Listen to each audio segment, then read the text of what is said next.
తెలంగాణ కాంగ్రెస్ లో ప్రస్తుతం మంత్రివర్గ విస్తరణ హాట్ గా మారింది. ఉగాది లేదా ఏప్రిల్ 3వ తేదీన లిస్ట్ కి ముహూర్తం ఖరారైంది. మంత్రివర్గ విస్తరణ నేపథ్యంలో ఆశావహులు ఢిల్లీకి క్యూ కడుతున్నారు.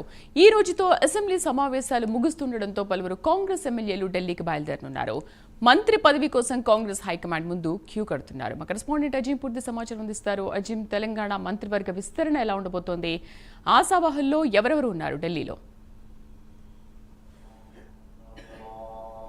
మంత్రివర్గ విస్తరణ జరుగుతుందని వార్తలు వినిపిస్తున్నటువంటి నేపథ్యంలో ఏదైతే కాంగ్రెస్ పార్టీలో ప్రస్తుతం ఇదే ఒక హాట్ టాపిక్గా మారిందని మనం చెప్పుకోవచ్చు. అయితే ఈ రోజుతో ఏదైతే తెలంగాణ బడ్జెట్ అసెంబ్లీ సమావేశాలు కూడా ముగుస్తున్నాయి. సో ఈ నేపథ్యంలోనే ఏదైతే మంత్రివర్గ విస్తరణ కూడా ఉగాది లేదా ఏప్రిల్ 3వ తేదీన ఉంటుందని చెప్పి కూడా వార్తలు చాలా బలంగా వినిపిస్తున్నటువంటి నేపథ్యంలో ఆశావాహులు అందరూ కూడా ఏదైతే ఢిల్లీకి పయనమవుతున్నారు. ఇప్పటికే పలువురు ఎమ్మెల్యేలు కూడా ఢిల్లీకి వెళ్ళినట్టు కూడా మనకు తెలుస్తుంది. ఏదైతే మహబూబాద్కి సంబంధించినటువంటి ఎమ్మెల్యే మురళీ నాయక్, అలాగే నర్సంపేట సంబంధించిన ఎమ్మెల్యే మాధవరెడ్డి ఇప్పటికే ఢిల్లీకి కూడా చేరుకున్నట్టు కూడా మనకు తెలిసింది. అయితే మరికొందరు కూడా ఏదైతే ఈరోజు శాసనసభ సమావేశాలు ముగిసిన వెంటనే ఈరోజు రాత్రి లేదా రేపు ఉదయాన్నే కూడా ఢిల్లీకి వెళ్ళేటువంటి ఆలోచనలో ఉన్నట్టు కూడా తెలుస్తుంది. ఇందులో ఏదైతే రాజగోపాల్ రెడ్డి, అలాగే మల్రెడ్డి రంగారెడ్డి, ఎస్సీ ఎస్టీ కాంగ్రెస్ సంబంధించినటువంటి ఎమ్మెల్యేలు అయితే వారందరూ కూడా ఏదైతే ఢిల్లీకి వెళ్ళాలని ఆలోచన చేస్తున్నారు. ఇప్పటికే అసెంబ్లీ సమావేశాలు నడుస్తున్న సందర్భంలోనే ఏదైతే ఎస్సీ మాదిగ వర్గానికి సంబంధించినటువంటి ఎమ్మెల్యేలందరూ కూడా ఏదైతే క్యాబినెట్లో తమకు చోటు కల్పించాలని చెప్పి ఇప్పటికే సీఎంకి, అలాగే అటు మీనాక్షి నటరాజన్ ఏఐసీసీ ఇన్ఛార్జ్ కూడా ఏదైతే లేఖలు రాశారు. అలాగే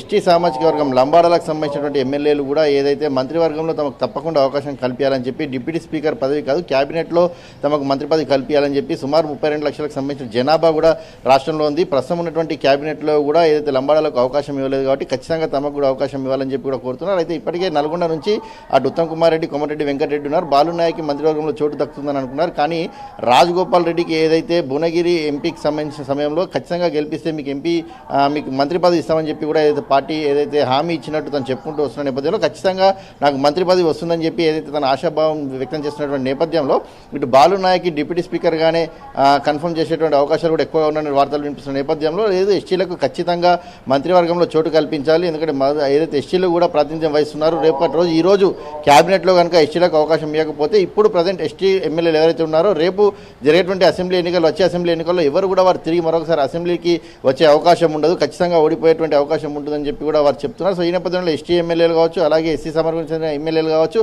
అలాగే ఆశావాహులుగా ఉన్నటువంటి ఎమ్మెల్యేలు అందరూ కూడా ఏదైతే ఈ రోజు రాత్రి లేదా రేపు ఉదయానికి అయితే ఢిల్లీకి చేరుకుంటారు. ఇప్పటికే గత 4 రోజుల నుంచి కూడా ఏదైతే పీసీసీ అధ్యక్షుడు నిన్న వచ్చారు, ఏదైతే శాసనమండలి సమావేశాలు పాల్గొన్నారు, మరొకసారి కూడా ఏదైతే ఢిల్లీకి వెళ్ళారో అక్కడే ఉంటారు. రేపు మధ్యాహ్నం తిరిగి హైదరాబాద్ కూడా రానుంటూ తెలుస్తుంది. అయితే చివరి మీటింగ్ కూడా ఏదైతే గత 3 రోజుల కింద CM Revanth Reddy, Uttam Kumar Reddy, deputy CM బట్టి విక్రమార్క, పీసీసీ అధ్యక్షుడు ఆధ్వర్యంలో కూడా అటు కేసీ వేణుగోపాల్, మల్లికార్జున ఖార్గే ఆధ్వర్యంలో కూడా అయితే సమావేశం జరిగింది. ఇప్పటికే మీనాక్షి నటరాజన్ కావచ్చు, రాష్ట్ర నేతలు కావచ్చు, పలువురు అభ్యర్థుల పేర్లను కూడా ఏదైతే ప్రకటించారు. సో క్యాబినెట్లో మొత్తంగా 6 స్థానాలే ఖాళీగా ఉన్నాయి. సో ఈ 6 స్థానాలకు సుమారు 10 నుంచి 12 మంది అయితే ఆశావాహులు పోటీలో ఉన్నారని కూడా చెప్పుకోవచ్చు. మనం దీంట్లో ముఖ్యంగా ఉమ్మడి ఆదిలాబాద్ జిల్లాను చూసుకుంటే సీనియర్ నేత వివేక్ వెంకటస్వామి ఉన్నారు. అలాగే ప్రేమ్ సాగర్ రావు కూడా ఏదైతే మంత్రి పదవి ఆశిస్తున్న పరిస్థితి. అలాగే నిజామాబాద్ నుండి సుదర్శన్ రెడ్డి ఆశిస్తున్నారు. ఇక ముదిరాజ్ కోటా నుంచి వాకిడి శ్రీహరి ఆశిస్తున్నారు. ఇక దీంతో పాటు రాజగోపాల్ రెడ్డి, ఎస్టీ కోటాలో బాలు నాయక్, బీసీ కోటా నుండి విప్ ఆది శ్రీనివాస్, విజయశాంతి, ఇబ్రహీంపట్నం ఎమ్మెల్యే మల్రెడ్డి రంగారెడ్డి కూడా ఆశిస్తున్నారు. అయితే వీరిలో 6గురికి ఏదైతే మంత్రి పదవులు దక్కనున్నాయి, మరో 2కి ఏదైతే డిప్యూటీ స్పీకర్, అలాగే ఒక చీఫ్ విప్ పదవి కూడా దక్కనుంది. అయితే చీఫ్ విప్ పదవి ఏదైతే రెడ్డికి సామాజిక వర్గానికి దక్కనున్నట్టు తెలుస్తుంది. డిప్యూటీ స్పీకర్ ఎస్టీ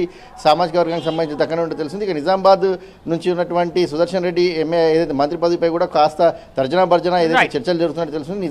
ఉమ్మడి నిజామాబాద్ జిల్లాకు సంబంధించి ఇప్పటికే పీసీసీ అధ్యక్షుడిగా ఏదైతే మహేష్ కుమార్ గారు కొనసాగుతున్నారు. సో ఈ నేపథ్యంలో అసలు మంత్రి పదవులు 6 ఇస్తారా లేదంటే 4 ఇస్తారా అనేది మాత్రం చూడాల్సి ఉంది. సో ఈ సస్పెన్స్ ఏదైతే ఉందో ఈ ఉగాదికి లేదా ఏప్రిల్ 3వ తారీఖు అయితే తెరపడినట్టు మనకు కనిపిస్తుంది. శ్రీ